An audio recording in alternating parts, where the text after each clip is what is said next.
we are live. Alrighty. So I'm going to wait about a minute here and we'll go ahead and get started. Okay. How many people or so are going to be watching live? Just a handful, I think you said. Really, it depends on how many people tune in here. Cool.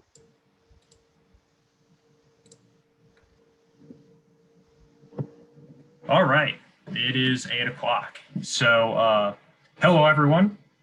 This is Lucas Allegretti from Purdue Space Program, and I'm going to get us started off with our second workshop for the Midwest Rocketry Forum, rocket photography. And I'm here with Trevor Mahlmann, who has taken lots of really cool photos of rockets and rocket launches. And actually, one was released earlier today. It's available on his Twitter, and also we sent it out on the MRF email we sent out earlier today. So as an example, please check that out. It is of the Falcon 9 rocket transiting the sun. And it's totally crazy. It's amazing. Yeah, so Trevor's going to be talking about the processes that go into taking these photos and all the stuff that really goes into it. So without further ado, I'm just going to let him introduce himself and get started. All right. Thank you, Lucas. My name is Trevor, and so I was a student at Purdue, just to sort of a little bit of background.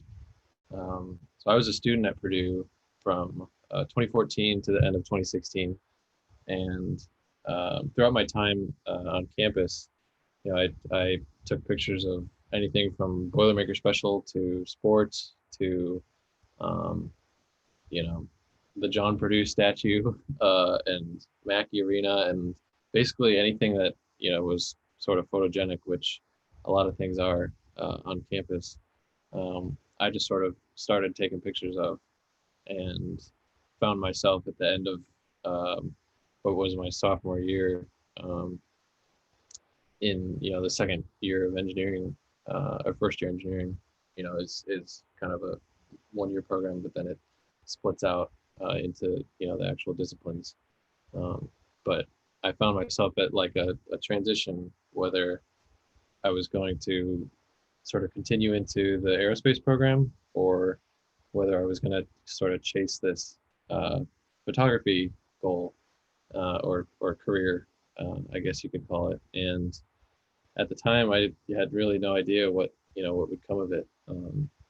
But in hindsight, I feel like I've made the absolute right choice. And so I basically started as a campus like landscape photographer and sort of morphed into sports a little bit. And then went to my first launch that first semester when I was there at Purdue in September of 2014. And then a couple launches the next year. So I went from like 1 to 2, and then in 2016, I think it went from 2 to 3. So it's sort of a slow growth, but I started to kind of experience these launches more and more, and thought, this is a really cool career path. And, I from a business standpoint, I was doing more of like the odd jobs and non-launch things that I could afford trips to go down there. And now I'm a full-time resident in Florida, 5-6 years later. So I never could have imagined being here, but it really all got started at Purdue. And so now, let's see, I'm going to go through, I basically, traveled a bunch and sort of found my niche in launches, is really what I ended up doing.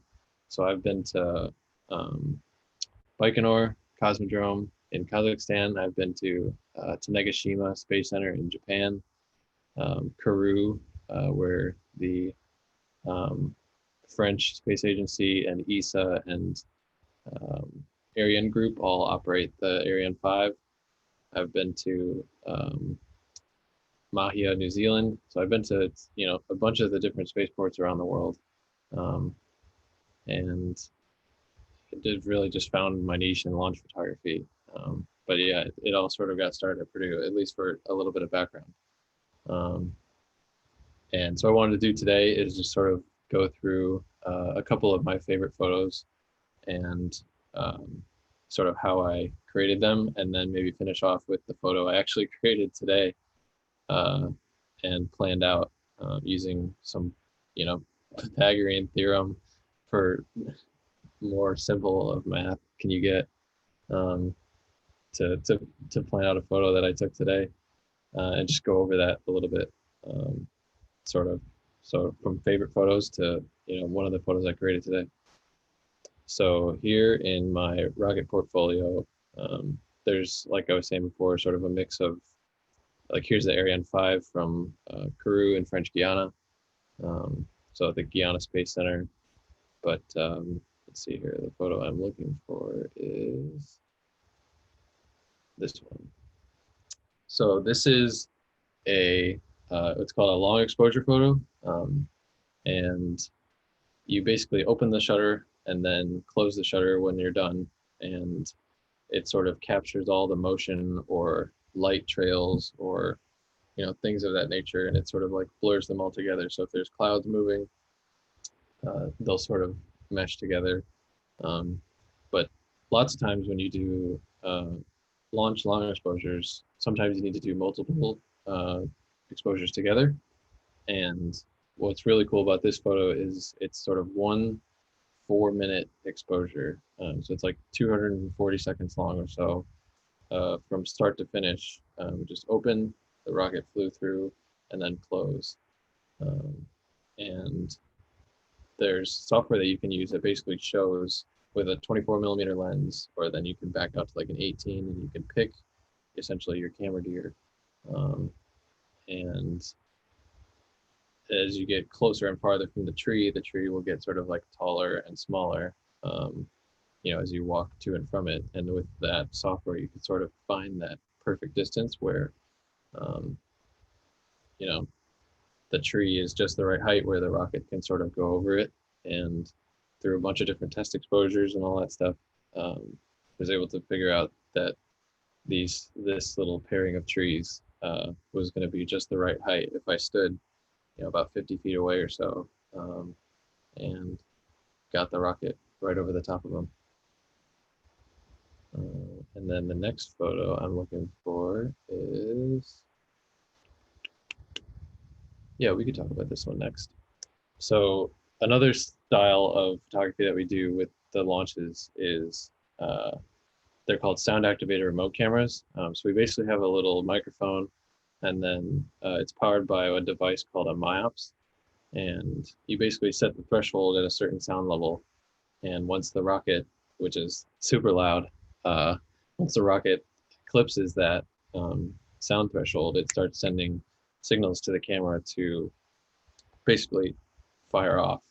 So as long as that threshold is met, it will continue taking pictures for, which is usually like T plus 1 or 2 seconds up through like maybe 10 or 15, and then the sound sort of dies down again.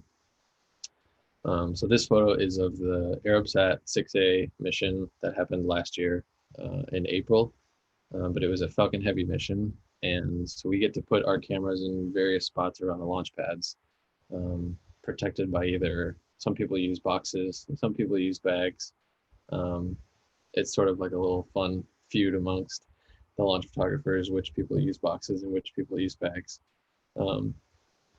But anyway, we go and put these cameras out about 24 to 32 hours or so before liftoff, and then they just sit out there, until the liftoff happens, and then the sound trigger sets them off. Or in the case of the past 3 or 4 weeks, not much happens because there's been a lot of scrubs. So we sort of have to have like the forethought of what settings we want to use, what kind of framing. Almost always you're leaving room. It can be like an empty frame, and the rocket will come and sort of fly through what you have framed up on the tripod and sort of like locked down in this little like window, and like the rocket's just below it. And then when it actually starts happening and it's loud, then it will sort of like fly up into the frame. So there's a lot of like technicality and stuff to it.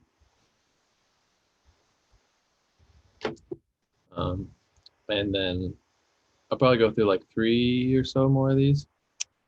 There's a little grouping of them here with the Ariane 5, which is also sound activated remote cameras.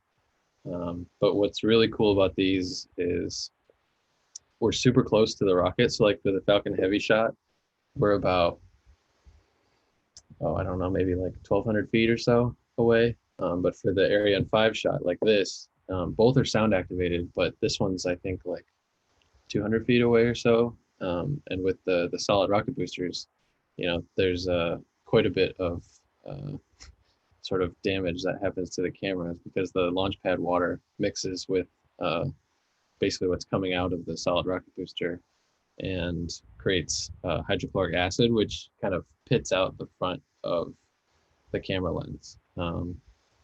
So it's a bit of a, you sort of lose the camera, but the pictures that are taken right before it sort of sacrifices itself to the launch photography gods, I guess. It gets the shot. So the water all gets thrown up into the air and sort of looks like stars almost. Some people thought it was like, wow, it's like the Milky Way or whatever, but it's just water droplets that are thrown up into the air and then lit up by sort of the brightness of the launch because it's sort of like a dusk. It's a dusk time. There's more like long exposures like this stuff here is like the same thing opened up and then you let the 3 boosters launch together, then the other 2 will come back and then they land and then you close the shutter and like you sort of see it all in one, the whole progression of the flight. There's one photo specifically I'm looking for.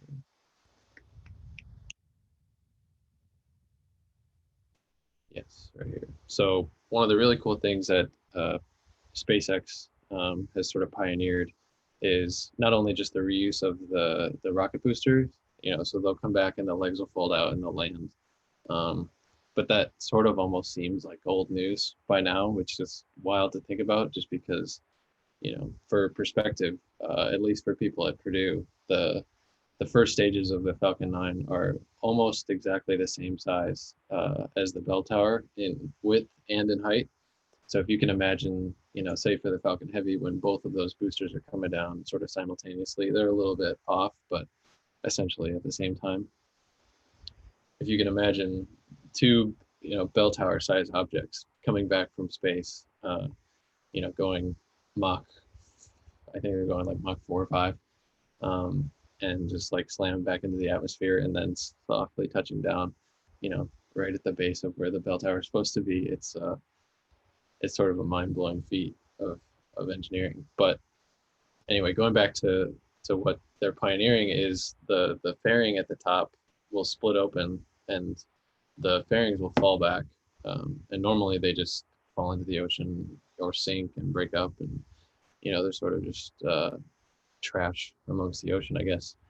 But they've got these huge boats with these big nets that will try to get underneath the fairings and essentially catch them. And so watching these come back into port, at odd hours of the night, is just a wild sight because sometimes they've got right up at the top, they've got, fairings that they have been part of a launch and those will deploy a parachute and start sort of fly down a line for any fellow pilots out there.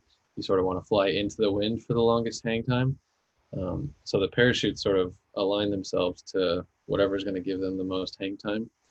And then the boat essentially tries to get underneath it and they sort of like almost autopilot towards each other. It's completely wild. And to think that that's happening, 600-700 miles out to sea is just totally bizarre. So here's like a daytime photo of the boat without the net. And I think it's for size perspective, it's about 2 regulation basketball courts put side together. So just absolutely wild. And then talking about the rocket boosters coming back into port. So there's a little helicopter charter that they have in the Port Canaveral where they actually bring these back. And you can see there's a little robot underneath the rocket. And so as soon as it touches down, the little robot comes out from under the garage door and sort of grabs onto the rocket and makes sure it doesn't tip over, because they've had several rockets now that have sort of met their demise mostly earlier on in the program. Some more recently, like the Falcon Heavy core, which sort of seems cursed, and hopefully they'll land another Falcon Heavy core someday. But yeah, there's just so many aspects to the launch photography, from the booster returns to the remote cameras triggered by the sound, trying to protect them from the rain and the thunderstorms and all the stuff that Florida and New Zealand and all these other places around the world throw at them. So I there's a lot to it, and it requires a lot of sort of forethought, like I was saying before, but I wouldn't have it any other way. And then I wanted to talk a little bit about the photo I made today. Here's one of them. I think I have the other one pulled up. Let's see right here. Oh yeah. So this is a photo that I made earlier this morning, just about 12 hours ago, almost exactly. And so I positioned myself in a town called Titusville, Florida. And so the sun, since it's like September now, it starts to starts to rise a little bit south of straight east, like September 21st or whatever, it's straight.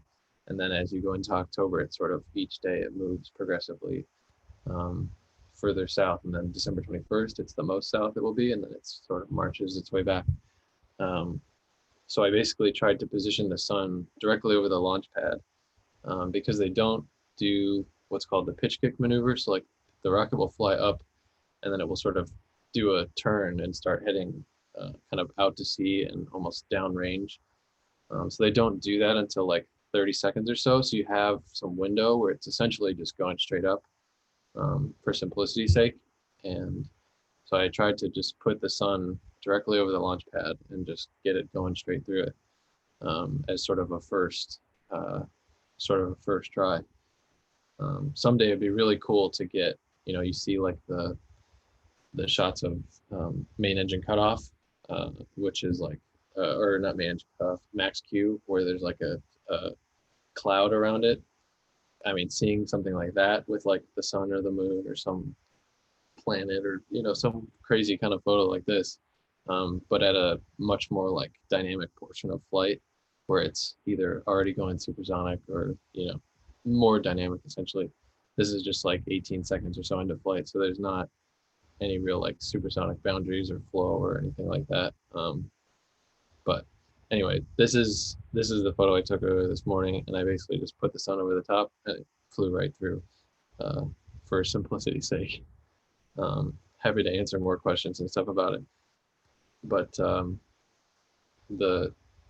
just looking at it, like there's probably 5 or 6 different flow phenomenon, and a couple of friends I've talked to said like just like looking at the different things going on in this picture, you could probably spend like a year or two and write like a thesis on of everything that's like going on in terms of the plume coming out of the rocket and all the sort of like reverberations going to the sides. Just totally wild. So, but yeah, hopefully that covers a little bit of my background, some of my favorite pictures, a little bit about the remote cameras and stuff like that. I know I wanted to leave a lot of time for questions because I like this sort of like back and forth engagement versus just like me kind of talking. But happy to answer as many questions as there are, or yeah. All right. Perfect. Thank you, Trevor. And we do have one question. Perfect. Pull it up. It is from Brendan, and he's asking, are there any good methods for estimating exposure settings? Yes. So the rocket, you could sort of see it in this photo, at least. It's inverse to the sun because it's like a shadow graph. I think someone was explaining it to me, but the rocket light is essentially just as bright as the sunlight.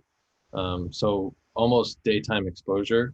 Like if you take a 1/1000th of a second, f8, ISO like 100, essentially, which is just like sort of just mental for me. Any basic like 12 noon setting. Those are roughly the same settings that you could use for a rocket launch. And they don't change too much at night. They change a little bit, but not that much, because the rockets are still so bright. So it's about a stop or a stop and a half. So like if you go 1008-200 or 1008-100, you'd brighten up to maybe 200 or 400 on the ISO. Or if you wanted to keep the ISO like base, then you could go to like 640 and then open up on the aperture to like 5.6 or whatever if you had that ability. But you can sort of, mess with that triangle in multiple ways. All right, perfect. And if anyone has any other questions, feel free to type them in the chat. While we're waiting, I do have a few questions. For sure. Preliminary questions that I could ask. So in the beginning, you were talking about you went to your first launch. What was your first launch? How did my first launch was CRS-4. So right now they're on they've flown and landed the CRS-20 mission, which is basically they launch food, water, and science experiments up to the space station, up to the astronauts who are living up there, so that they have food and water and clothes and essentially science experiments to work on. The cool thing about the Dragons, though, is they have downmass capability. So the Cygnus that just launched from Virginia last week was it only has up mass, so they can send a lot up, but everything that comes back is essentially trash and just burns up in the atmosphere. So that was my first launch, was a Dragon, the CRS-4 mission. And let's see here. I actually was just publishing some of my first photos, almost like a look back on, sort of where I had been a couple days ago. Let's see.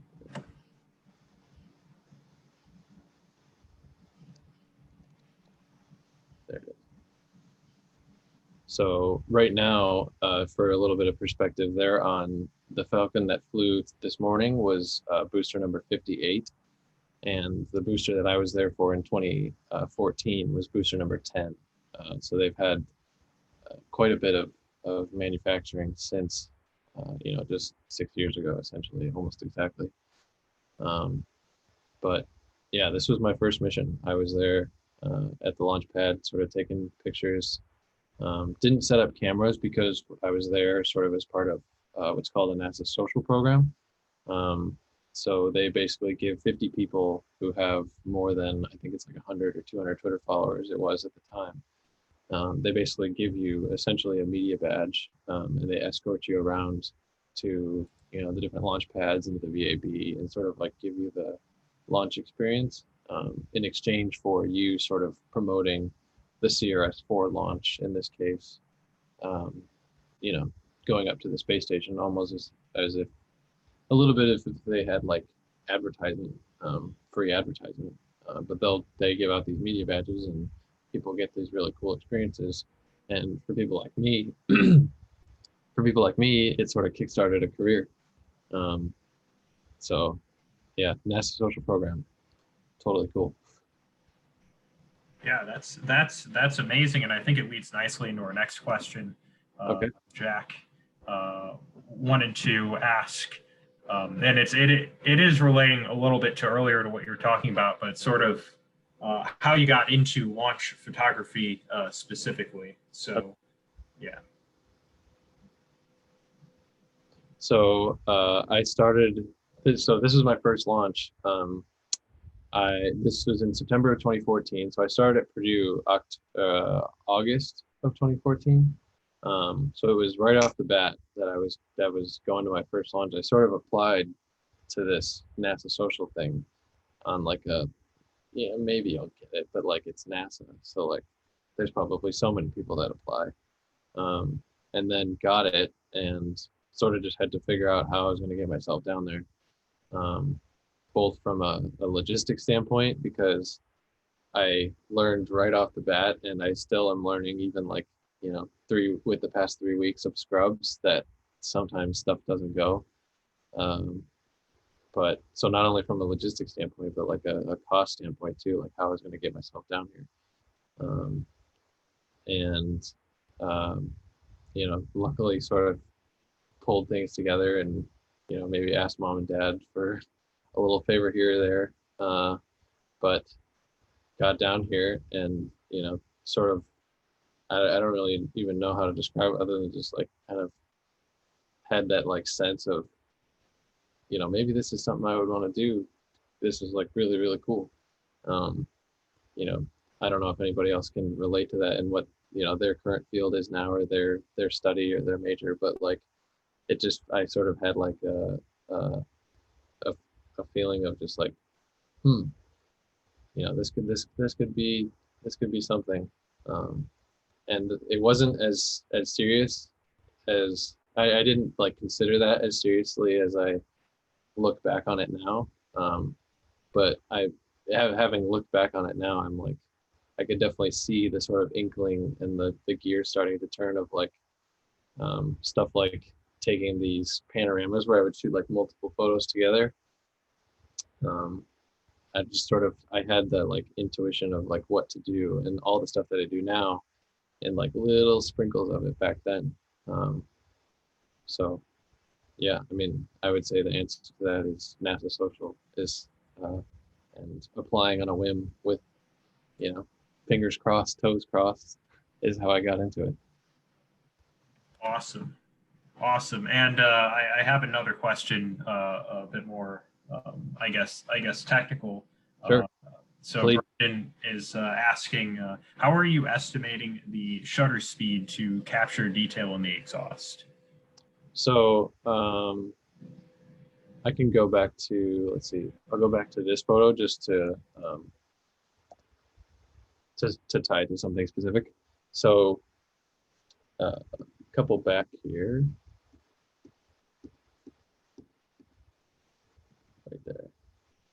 So for this, I essentially went into, let me add this to here so I have quick access to it, and then that'll be the easiest way to explain that, is go into here, and I have an old picture from a Chicago lighthouse that I took roughly the same time after sunrise that this sort of adventure photo, whatever you want to call it, was going to be. So launch was supposed to be at 7:29 and 34 seconds. And sunrise was supposed to be at 7:19. So essentially 10 minutes apart. And this photo I had from the Chicago Harbor Lighthouse was almost that same time gap. So I sort of started with these settings from a previous experience as like my ballpark, sort of like where I was going to start. But I knew that I needed to get the sun quite a bit darker. So what I did is I used a 10 stop, it's called a neutral density filter, which basically just cuts down the light and doesn't skew it warm or cold or pink or green in terms of tint. It just sort of darkens it down, and it does so by 10 stops. And so I had to compensate by that with other settings, but I sort of relied on a previous, sunrise photo, if you will, for that ballpark, for those settings. Awesome. Great. And then, so another question Sure. is, what is the most challenging shot that you have ever taken? I think the one that I showed earlier, with the palm trees. Let's see here, 15. What's crazy, so a sidebar about these is like, I've got like all the launches that I've shot, at least so far. Maybe this won't happen when it's like, 100 or hundreds. But right now, while it's at like 50, I still have all of the launches like photographically in my head. So like if I'm thinking of a picture, I know exactly what launch it is. I don't know if that's going to be the case forever. I don't know. I just had that side thought. But I would say the most challenging one is probably this one, or let me add this to here. And go grab the other one. Most challenging other one is probably 1A. So this was a Vandenberg launch in California. And I would say these two photos, which are very similar in terms of settings, but very different in terms of, sort of what they're going after, because they're sort of opposite sides of the day. This one from Vandenberg was, the sun was going down, so you sort of had to like, if I had, say the launch time was like a 0 point, and I was exposing for like the sunrise that was happening, you sort of have to go from, on sunrise you're going one direction, and then sunset it's with the light sort of fading. So I would say because of the changing light conditions, these two long exposures, which are both single, like open it, whatever happens, and then it lands, and then close the shutter. There's no like stacking or compositing or any of that stuff. I sort of went into it with a goal of keep it just like basic photography, just like shutter speed, aperture, ISO, and just like don't mess with any of the other like newfangled stuff. So I'd say because of like that constraint that I put on myself, these two are probably the most technically challenging. And this one also probably because of logistics, just like you have to fly to California and then get the rental car and do the hotel, and like you're sort of like in travel mode at that point. And now being in Florida full time, like I have the freedom to sort of sit and think a little bit instead of being, traveling all the time. But for this one as well, I had only flown in the day before, and then I, sort of was going to scout locations. Whereas now I can like use a weekend for that. So yeah, I would say these two are probably the most challenging. I could do these much easier today, especially this one being in Florida. It's just, I'm looking back at it now, like it's just crazy that I was able to pull that off while, juggling flights and rental car and all the other schedules that rockets have with them. Yeah, for sure. So you'd say traveling definitely adds difficulty to the photos. For sure, for sure. All right, we have a few more questions here. So where are you at? Tyler is asking, where are you at CRS 14? That was the first launch that he saw in person. Let me see here. Yes, I was looking through my pictures. See, there's the 50, maybe the 50 points, the changeover, because I didn't remember it immediately. But so yes, I was there. Here's a couple of pictures from there. And like I was saying before, I started to do at CRS4 those like panoramas, but we could try and let this load here. You could sort of see all the detail, but you basically take like a bunch of different photos and you can stitch them together, and then you kind of get the detail of all of them merged into one. There we go. So you can see like all the strong back detail here. They have started putting the numbers on the newer boosters up here, but I think they used to also be down here. Forget how they identified them before. Now they're on the block 5. But yes, I was at CRS 14.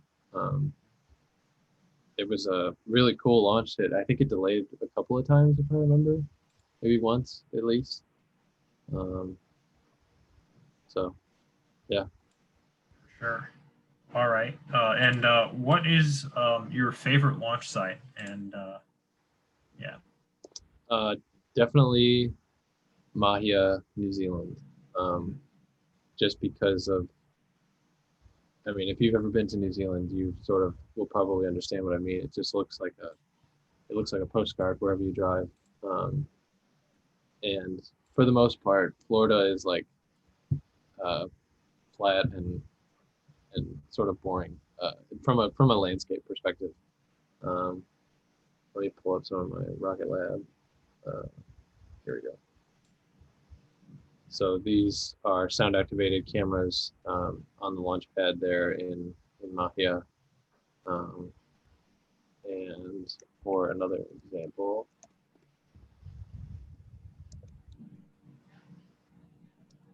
they have some drone video, I know. Here we go.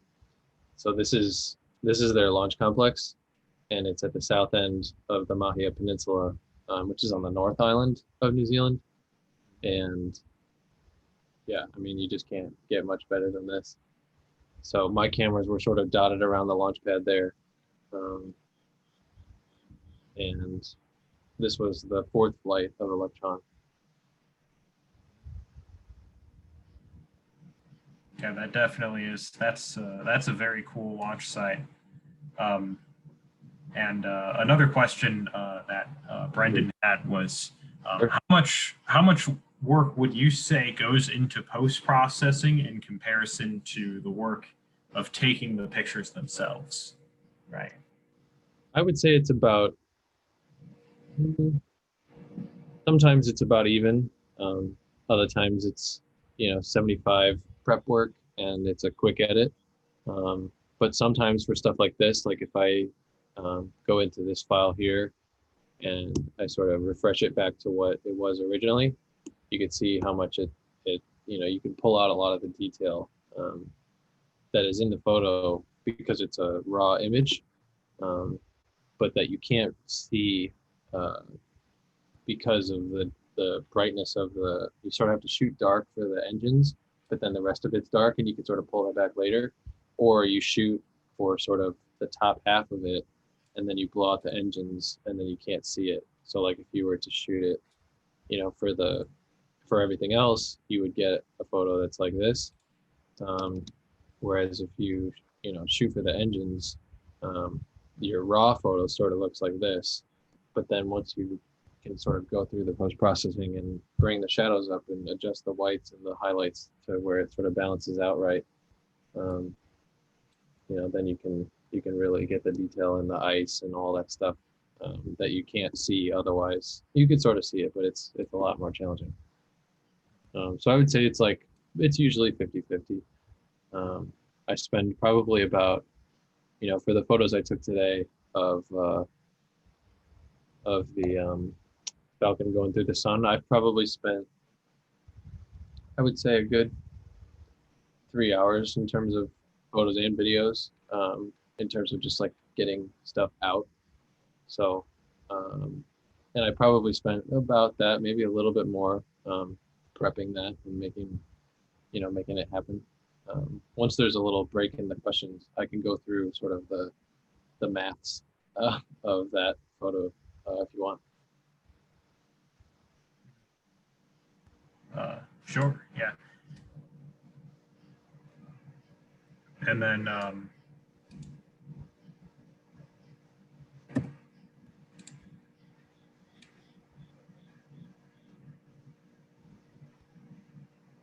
You want me to do that now? no, sorry. Unless you want to. But there's a few more questions if you'd rather. Yeah, go ahead, fire away. Sure. So Ben, and you'll have to excuse my pronunciation here, but Ben wanted to ask, could you potentially elaborate on the logistics of getting to Baikonur? Sure. Yeah, no, that's perfect. Oh, really? Oh, good. Okay. Yeah, Baikonur. Baikonur. So you fly, originally you fly from, I was in Chicago and I flew to Frankfurt, Germany. And then you fly from Frankfurt and you get on like not a puddle jumper, like a prop plane, but it's definitely like a smaller, like an Embraer style jet. And then you go from Frankfurt to Moscow. And there's a whole, like check-in process there. But the sort of customs took like 3 or 4 hours. Which is seemingly like a little bit of a bureaucratic Russia to the U.S. kind of thing. But so there's a little bit of a check-in process there. it does, given the climate when I was there in, I think it was late 2015, late 2016, sometime around there. But the political climate was a little bit interesting. So, um, being there during that time was a little bit weird. And then from Moscow, you go it's like a 737 to Kazakhstan into the Baikonur airport. So there's sort of like 3 different flights that you take to get there. And then the Space Center is only like maybe 15, 20 miles or so from the airport. So just about as far as the Orlando airport is from here in Cape Canaveral. It's about that far away. That's that's a lot of traveling. Yeah. Most traveling for a launch site to get to, so far at least, for me was to get to Kourou in French Guiana, because it's in South America, but there's no flights that within that same amount of time. There's 4 segmented flights. I think you'd go to like Port-au-Prince and then a couple other places, and then you'd get to Kourou. But by the time you stop 3 times and change planes or stay overnight, I think one of them, it would take you the same amount of time to go from the United States to Europe and then across down to South America. And it's actually cheaper because there's more flights that are actually doing that. So to go down to French Guiana, we had to go from Chicago to Paris and then Paris to Cayenne, French Guiana. So sort of like jump over and down, which is sort of wild to think about, the fact that you're over the ocean, for the majority of the flight from Paris to South America. Yeah, that is a very long distance and probably a very long flight. Brought some good entertainment and sleeping. For sure. And there's another question from Jack, kind of jumping off of that. Sure. How do you prepare yourselves for those crazy long travels that you go for different launches? So I mostly have prepared myself through. I like driving a lot, so I will go between here and Cape Canaveral and Purdue, or Cape Canaveral and home in Northwest Indiana, fairly regularly, like every 8 weeks or so, about every 6-8 weeks. And it's a lot of time sort of, by myself in the car. And so I think that's the best way I've sort of learned to deal with the time, is you just sort of have a lot of, sort of just time to yourself. And it's not that bad if you do it enough. 13, 14. The flight to New Zealand was the longest flight, but not the most grueling amount of travel. That was 16 hours. So, yeah. Yeah, for sure. Just kind of have some, once you get through like the 4th or 5th movie, you sort of are tired enough that you can sort of doze off. And I guess the biggest thing I would say is get the seats with the more legroom, even if it's like an extra couple $100 or an extra $100. It's if you can get just like a couple hours of sleep, once you get there, it makes it so much easier. Yeah, absolutely. And kind of jumping off of that, I guess, have you had anything happen that was like really unexpected while you were traveling, or is it pretty much just been straightforward? I mean, obviously, at these sites, I'm sure, it's all very interesting. Things happen, but while traveling. Yeah. I'm trying to think. Definitely, like the trip to Japan, culture-wise, was very different. It's especially the food. So I think the biggest thing, at least when traveling abroad, is getting used to like the local cuisine. Most of the places that I had been to up through Japan, so like Baikonur was mostly normal food in Moscow, and normal meaning like similar to the U.S., but obviously not bad. But everything was fairly similar to what I knew, I guess. And Japan was a stark contrast to that. So if you're not more of a fish, seafood, sort of try it. I'm up for I'm up for trying any kind of food kind of person. Um, you know, I it was a little bit more difficult. Yeah, for sure. So yeah, and if anyone has any other questions, feel free to type them in the chat. Yeah, so while we wait for some more to roll in, I can sort of go through a little bit of my thought process to make this photo happen. So I'm based here in Cape Canaveral, and the launch pads that we are looking at are, here's a satellite map. So this is 39A is the southern one here, and 39B is where the Space Launch System will fly from, hopefully next year. It's been delayed quite a bit. I think it was originally supposed to fly in like 2016, so it's been a little while. But I positioned myself so the sun angle over here. I figured out that this spot right about there was where I wanted to be. So like that, like I was talking about earlier with the sort of September 21st, it's kind of like this, sort of straight east. And then as you get towards October, that line sort of starts to move further south, and then you get to like December 21st, and then it sort of rocks back the other way until you get to, June 21st, and it does the same thing back and forth, 80 years. And so I figured out this spot is where I want it to be based on the azimuth. So like the compass heading, I want it to be pointing right at the launch pad, and at that azimuth, the sun is going to cross, that line, that compass heading, at a certain point. And so the rocket's going to go straight up. The sun's going to come up through that spot at a certain time, and I basically just had to figure out where those three aligned, and what spot I needed to stand on the ground so that those all three came together. There are spots where they come together, but not at the same height. There's spots where they come together, but not at the same azimuth. They're at the same height, but they're different here. So you need like a wide lens to see them both. But to get all three in terms of the rocket going up, the sun coming this way, and then me looking at them both while they're, sort of collinear, this was the sort of spot. And so I used this basically just the distance calculator on Google Maps. And I said, 10.94 miles to feet. And then I take that number and I go to a right triangle, make it easier on myself a little bit.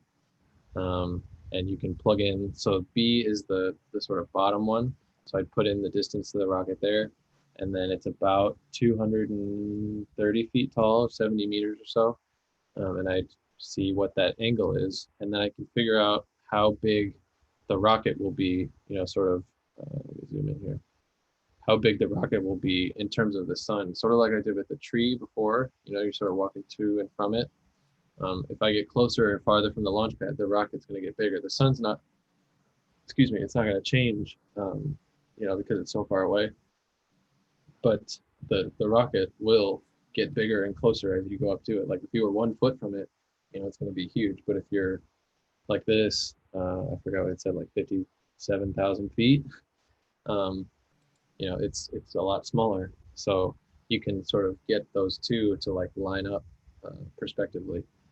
And so figuring out that distance and then that height of the rocket being 230 feet, that gave me its 0.22 degrees sort of in the field of view, which is essentially like the size of your pinky held out at arm's length.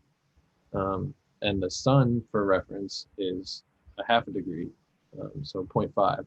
So I knew that I could fit roughly 2 rockets. And if you sort of like on this picture, if you take your hand and pinch, you could sort of stack 2, right on top of each other. So, looking hindsight in the photo now, it lines up almost perfectly. But this is what I used to figure out, essentially how far I wanted to be in terms of going, on some of these roads, or like if I went closer, then that 2.2 would be more like 0.4 degrees, then it would only be like, 1.25 rockets would fit, on the sun. So instead of going like on this road or on this road or here, like I had a couple of options where it would like get smaller and bigger. So that's how I figured out the angular size. And then if you go into this program called Flight Club, hold on, there we go. So you can plug in the launch, and then I would go into this little window here, and I plug in the coordinates for that spot that I found on those little roads where I showed you before. And then I'd go into here and set the time to, the launch time, plug in the camera that I wanted to use, and it sort of zooms in and out as you plug in, whatever your focal length is. And then, you sort of just press play and you can watch it wherever it's going to be on that line in flight, and have it essentially come to life. So with the mix of Google Maps and software and, Pythagorean theorem, really, you can make it happen. And that's sort of how this photo came together in a short spiel. Yeah. Wow. That is very cool. That is a lot of precision planning, and just making that all work together is amazing to just get it precisely that size and precisely right there. Yeah. The other thing to think about too is like the rocket has the tail on it, so it's harder to see in this photo. Let me see if I can pull up. Like this one. Let's see here. Yeah, this one's a good one. So the rocket obviously is 230 feet tall, but then there's about a 300-foot long flame at the bottom of it. So I decided that 0.22 degrees, or roughly half of the half-degree sun, was good, because if I could stack two of those on top, that meant that the rocket and the flame was going to fit within the sun, which I thought would look pretty good. And if you pinch your hand here, it's almost the sun right over the top. If I actually advance a couple of pictures here, need a little Jeopardy theme song. So you can see like it fits with the rocket and the flame sort of mirrored right at the bottom of it, almost perfectly. So yeah, math. For sure. And see, we got another question. Amy is asking, which rocket is your favorite out of all the ones you photographed? Which rocket is my favorite? I mean, the one I've photographed the most is obviously the Falcon, because it's the most accessible. But I think the creative freedom that is allowed with the Electron missions definitely makes it the most fun, because the Falcons are cool. They we get to go out to the remote cameras, which is a privilege for sure. But we largely go to the same or similar locations each time. Luckily, I've been able to work with Rocket Lab directly, and been fortunate enough to sort of make photos directly for them, and having that creative freedom to sort of almost just like this picture, sort of let your mind wander in terms of what you can do with setups and stuff like that, has made it the most fun, for sure. Awesome. Yeah, so I think maybe we could wait for maybe a couple questions here, but we've just about For sure. up an hour, I believe. But overall, it's amazing the amount of detail that goes into a lot of these pictures, and Yeah. getting everything precisely where it needs to be. Honestly, a lot of it is luck, if I'm honest. A lot of it is just sort of being there all the time and catching it. Some of it is being there on the freak chance that it happens. Some of it is, it's it's a wild career, and yeah, I just feel lucky to to be doing what I'm doing. It's not a, you meet people and say, "Oh, I'm a rocket launch photographer." They're like, "What?" You know, no one no one really says that at a gathering of people. So Yeah. How often, like, do these pictures not work out very often for you? So like you go to take it and it doesn't snap the photo at the right time, or yeah, so early on, especially with like the remote cameras, figuring out the type of trigger that I wanted to use, or type of microphone, or memory cards that weren't the fastest, that like some rockets take off a little more slower than others do. um, and so I think like the hardest part was just like learning the nuance of the whole field, I guess. um, and sort of having those failure moments where it was like, oh, like you have to have the failure to know not to like do a certain thing, or set, like, for example, here in Florida at least, you would think, oh, I could just set the sensitivity to the maximum and then it will just trigger whenever the launch happens. But if there's wind over a certain amount, it can sort of set the trigger off, and then it fills up your memory card, and then it doesn't actually take any pictures of the launch. It takes 1,000 pictures, but it's all before T0. Or I used bags initially, and the bag would sort of flutter in the wind. And even with a lower sound sensitivity, it would trigger the camera and fill up the card or empty the battery. Um, so there's just like a lot of things that I feel like I've had to sort of experience firsthand, and almost like have the failures to be like, I guess, jaded by it a little bit, to know like, don't do that. sure. And I guess we have one final question here. What is one not yet flown vehicle that you are most excited to see launch? Great question. First off, um, I think a little bit of a cop out answer, I guess, would be Starship, but I've sort of half seen that flown. It depends on how you evaluate what Starship is, in terms of the testing procedures and all that stuff with the serial numbers. If anybody follows that, I think like a fully not mock up, not SN8 or not SN5 kind of, wings, body flaps mounted on top of a super heavy. Um, I think that's just going to be a game-changing moment, watching that take off, uh, knowing the aspirations that SpaceX and NASA, a little bit through funding them for the lunar Starship, as of right now, but hopefully Martian Starship eventually. Seeing that sort of progress, is going to be, I think, the most exciting to watch. As Elon and SpaceX try and make life multiplanetary, and the cliche sayings that they have, but like actually making that a thing. Yeah, that's absolutely amazing, and I think that's a pretty good way to wrap up this workshop. And Trevor, thank you again for doing this. That was awesome, and the photos are all. Yeah, I really liked the podcast last week with Amy and Joe, and hopefully people enjoy this, and all the episodes that you guys are going to be doing. Thank you very much for the opportunity. Yeah, no, absolutely. Thank you. And thank you, everyone who's watching. And be sure to tune into our next podcast and our following workshops. Thank you very much.